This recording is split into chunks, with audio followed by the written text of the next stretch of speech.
নমস্কার, কেমন আছেন আপনারা সবাই? আলো ছায়া নতুন একটি ব্লগে আপনাদের সকলকে স্বাগত। আশা করছি ভালোই আছেন আপনারা। তো আজকে সকাল সকাল চলে এসেছি, আজকে শনিবার। তো সকাল সকাল কাজে লেগে পড়েছি। আর আজকে আমার যা আর দেওর কলকাতা থেকে আসবে, ওরা বেড়াতে গিয়েছিল কলকাতা। তো ওরা চলেই এসেছে সকাল সকাল, সকাল 8টা নাগাদ ওরা চলে এসেছে। তো আজকে আমার দেওর বললো যে চা খাবো, চা তুলে দাও। তো আমার যা আবার ফ্রেশ হয়ে সঙ্গে সঙ্গে চাটা তুলে দিল এদিকে, আর এদিকে আমি ভাত তুলে দিয়েছি। আজকে হবে লেবু চা। তো লেবু চা করার জন্য লেবু লাগবে, সে লেবু আর খুঁজে পাচ্ছি না জানেন। তো প্রথমে চাটা দিয়ে দেওয়া হলো, পরে লেবুটা দিয়ে দেওয়া হবে। লেবুটা আগে খুঁজে পাওয়া হোক, সবজির মধ্যে কোথায় ঢুকে গিয়েছে খুঁজে পাওয়া যাচ্ছে না। তো চাটা দেওয়া হলো, চিনি আর চা দেওয়া হয়েছে। তারপর এই যে দেওয়া হচ্ছে গোলমরিচের গুঁড়ো, তারপরে দেওয়া হবে চাটা হয়ে গিয়েছে, আগে নামিয়ে নেবে। তারপরে বললো যে আগে নামিয়ে নেওয়া হোক, তারপরে চায়ের মধ্যে লেবু দেওয়া হবে। তো কাটছে, চিপে চিপে দিচ্ছে, দেখুন খুব সুন্দর লাগছে। আমাদের এই কাপের সেটের ভাতটা না খুব সুন্দর, একদম মাটির ভাঁড়ের মতো। আর এদিকে চিড়ে ভাজা, আজকে সকালের খাবার হবে চিড়ে ভাজা আর চা। এদিকে চা খাওয়া হচ্ছে, আর আমি বললাম যে আজকে দূর থেকে এসেছে যেহেতু শরীরটাও খারাপ খারাপ আছে, তার জন্য কোয়াশ আলু দিয়ে রসা করে নেব, আর ডাল করব, আর করে নেব শাক ভাজা। দূর থেকে এসেছে তো গাড়ি জার্নি করে, তো হালকা খাওয়াটাই বাঞ্ছনীয় আমার মনে হলো। তাই আর কি ওকে বললাম তুই কোয়াশ আলুটা কাট, আর আমি ভাতটা নামিয়ে নিই। ভাতটা হয়ে গিয়েছে, মাঠটা ঝরানোর জন্য হাঁড়িটা নামিয়ে কাপড়ের ওপর দিয়ে দেবো এবার।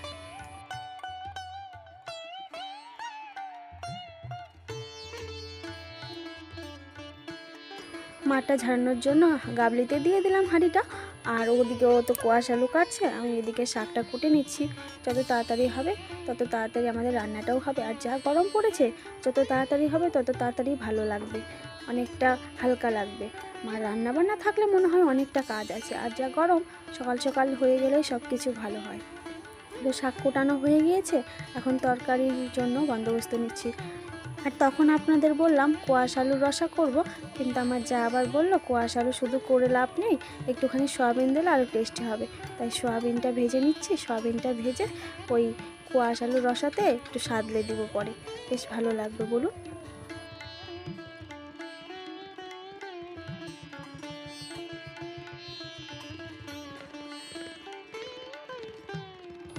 তো সয়াবিনটা লাল লাল করে ভেজে নিলাম, ভাজা হয়ে গিয়েছে, এখন তুলে নিচ্ছি।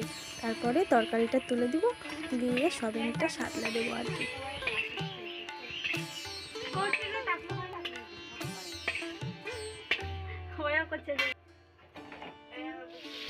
সয়াবিনটা ভেজে নিলাম। আর আজকে না জানেন তো, আজকে কাঁচা লঙ্কা আর কালো জিরে ফোড়ন দিয়ে করবো একদম হালকা করে। আমি আগেই বললাম যে আজকে একদম ওদের জন্য হালকা করে রান্না করবো, বেশি মশলা দিব না। দূর থেকে জার্নি করে এসেছে, তো কালো জিরে ফোড়ন দিলাম। আর এখন তরকারিটা ছেড়ে দিচ্ছি, হালকা লবণ হলুদ দিয়ে জল দিয়ে সিদ্ধ করে নেবো ভালো করে। এই আর কি আজকে করবো, বেশি কিছু করবো না জানেন তো।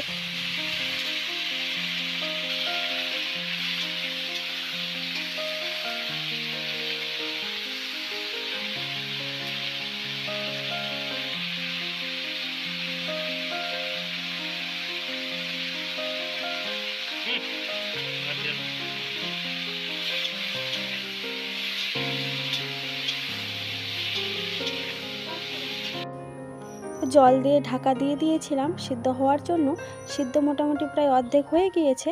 এখন দিয়ে দেবো টমেটো।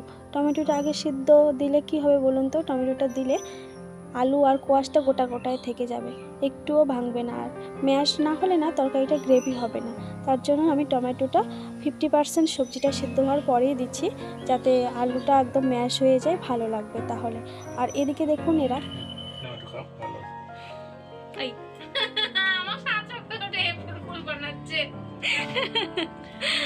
দিলই না ভাই, এক ফোঁটাও দিল না, খালি দেখালো না একটু।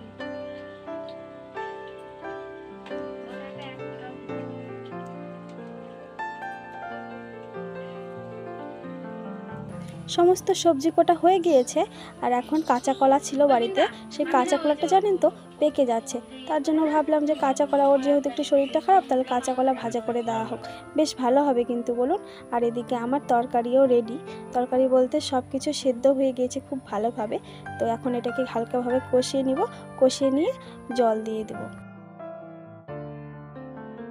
এই সবজিতে জল দেওয়ার আগে একটা বড় কাজ রয়ে গেছে, কি বলুন তো, আমি যে সয়াবিনটা ভেজে রেখেছিলাম সেটা তো বলতেই ভুলে গিয়েছি।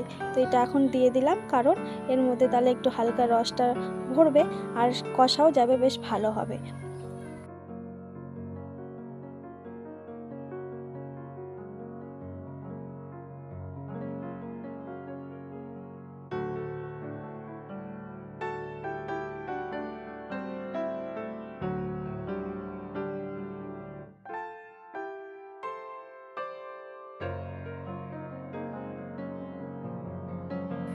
দেখুন বন্ধুরা, আমি বলেছিলাম না আলুটা ভালো করে ম্যাশ না হলে ভালো লাগবে না।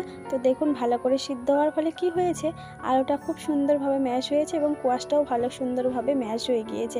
এখন এটাতে জল দিচ্ছি, জল দেওয়ার পর খুব সুন্দর একটা ভালো গ্রেভি হবে। এটাই কিন্তু খুব টেস্টি লাগে, বিনা মশলা ছাড়া হালকা একটু গ্রেভি না হলে ভালো লাগে না।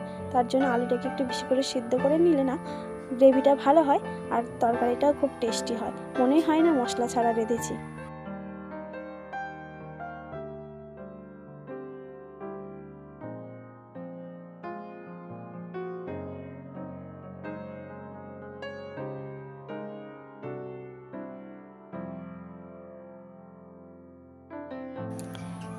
তো দেখুন বন্ধুরা, আমার তরকারি একদম রেডি, হালকা হালকা ঝোল হয়েছে, বেশ দেখতেও ভালো হয়েছে বলুন।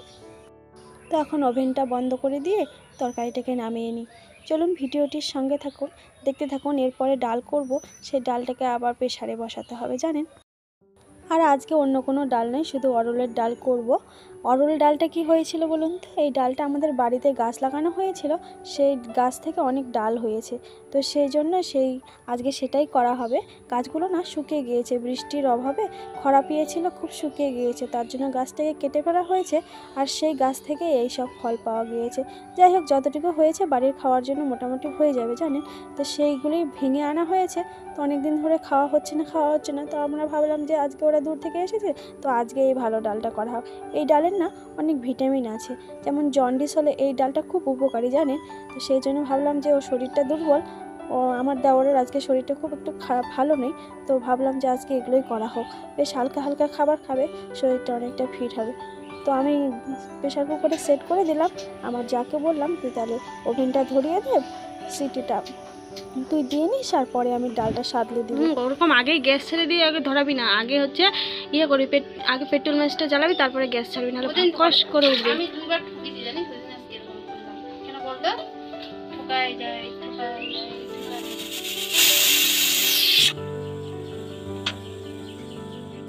প্রেসারে 5টা সিটি দিয়ে নিলাম, দেওয়ার পরে ডালটা খুব ভালোভাবে সিদ্ধ হয়ে গিয়েছে, দেখুন খুব সুন্দরভাবে সিদ্ধ হয়ে গিয়েছে। এখন এটাকে আমি সাদলে নেব, তবে তার আগে একটা কাজ আছে, হলুদ দিয়ে এটাকে ডাল কাটা দিয়ে একটু কেটে নেব।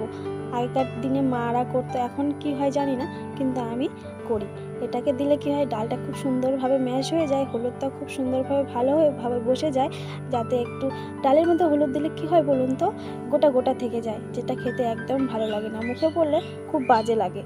তো ডালটাকে হলুদ দিয়ে খুব সুন্দরভাবে কেটে নিলাম, নেওয়ার পর এখন সাদলে দিচ্ছি। তবে এই ডালটাতে না ঘি দিলে খুব বেশি টেস্ট হয়, কিন্তু কি করব বলুন তো, আজকে না আমার কাছে ঘি অ্যাভেলেবেল নেই, তার জন্য ঘি ছাড়াই শুধু সরষার তেল দিয়ে করলাম। তো এখন দিয়ে দিব লবণ দেওয়ার পরে আজকে না ডালের মধ্যে হালকা একটু চিনি দিয়ে দিব জানেন। চিনি আমি সচরাচর ব্যবহার করি না, কিন্তু এই ডালটাতে আমি ব্যবহার করছি, খুব ভালো লাগে, তাহলে ঘি তো পেলাম না, তাই আজকে চিনি দিয়েই কাজ সারবো।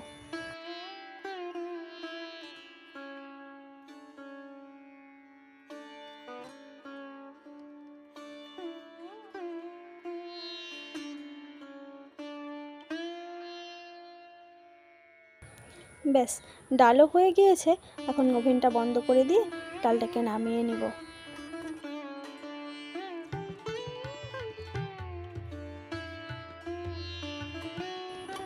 তো আমি ভাত ডাল সবজি করলাম, তো আমার যা বলছে তুই যখন এতগুলো করলি তাহলে দে আমি কলা ভাজাটা করে নিই, তার জন্য ও কলা ভাজাটা করছে।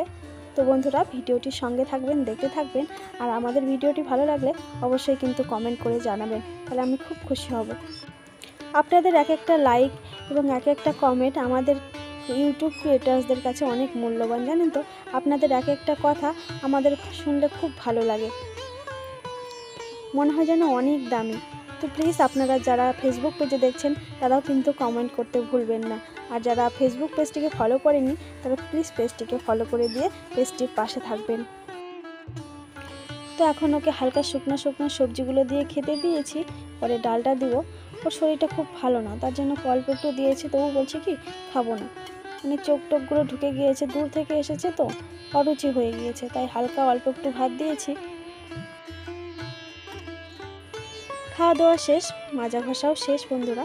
তো এখন চললাম এক গাদা কাপড়, এক ড্রাম, অনেকগুলো ড্রাম নিয়েছি, এক গাদা ড্রাম নিয়ে এখন চলেছি জল আনতে। আমাদের টোটোওয়ালা বাবু টোটোতে উঠে গেছে, শরীরটা ভালো নয়, তবু ওর দায়িত্ব টোটো চালানো, টোটো চালাতেই হবে আর আমাদের জল আনতেই হবে। তাই সবাই মিলে এখন রওনা হলাম জল আনতে, কাপড় কাচতে। তো চলুন ভিডিওটির সঙ্গে থাকুন। আমরা কোথায় যাচ্ছি জল আনতে এর আগে তো ব্লগটাতে আপনাদের দেখিয়েছিলাম, তো সেখানেই যাচ্ছি আজকেও। তো আজকে কি করছি না করছি ভিডিওটির সঙ্গে থাকুন প্লিজ, আর দেখতে থাকুন। আর এত খরা পড়েছে না কি বলবো, আমাদের কলেজ টিউবওয়েলের জল সব শুকিয়ে গেছে। পাশে যে বাইরের টিউবওয়েলটায় জল খাচ্ছিলাম আমরা, সেখান থেকেও না জল উঠছে না। খুব কষ্ট হচ্ছে জানেন তো, এত দূর থেকে জল আনতে। জলটা বহন করতে হচ্ছে না ঠিকই, তবু এত দূরে জার্নি করে যাওয়া খুব বাজে লাগে জানেন তো। কিন্তু কী করবো, উপায় নেই, বাড়িতে জল নেই, বাড়ির টিউবওয়েলেও জল বন্ধ হয়ে যাচ্ছে, জল তো খরচ করতেই হবে তাই না। তো দেখুন আমরা কি করছি, আর এখানে না ব্রিজ হচ্ছে তাই এই সরঞ্জাম। তো দু ভাই চান করতে বসে গিয়েছে, ওরা কি বলবো আর, ওরা বলছে আমরা যখন এসে গেছি এখানে স্নান করে যাব। তো দু ভাই গা ঘুষতে লেগে গিয়েছে, দেখুন দু ভাই মিলে একজন একজনকে ঘুষিয়ে দিচ্ছে।